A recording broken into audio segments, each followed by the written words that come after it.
Hi friends, ఈరోజైతే నేను తోటకొచ్చాను friends. జీడి తోటకి, అదే పిక్కలు ఏరడానికి.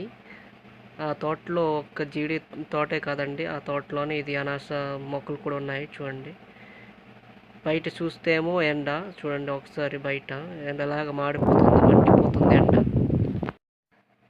ఈ జీడి పిక్కలు ఏరాలంటే ఒక్క జీడి చెట్లు ఉంటే సరిపోతుంది, కానీ ఈ జీడి తోటలో అనాస మొక్కలు కూడా ఉన్నాయి. ఈ అనాస మొక్కల్లో ఉన్న జీడి తోటలో చాలా కష్టం ఫ్రెండ్స్, పిక్కలు ఏరాలంటే. చూడండి ఒకసారి అనాస మొక్కను గమనించండి, ఆకుని ఎలాగ రంపంలాగా ఉన్నాయి చూడండి, బ్రేర్ లాగా ఉంది, కోసేస్తున్నాయి. నా చేతిని ఒకసారి గమనించినట్లయితే చూడండి, బాగా కోసేసాయండి, మంట పుట్టేస్తుంది. ఇలా మేము కూడా యూట్యూబ్లో ఇలాంటి వీడియోలు అప్లోడ్ చేసుకోవాలి, మన కష్టాలు చెప్పుకోవాలి అనుకొని మేమైతే యూట్యూబ్ క్రియేట్ చేయడం జరిగింది. అయినప్పటికీ మేము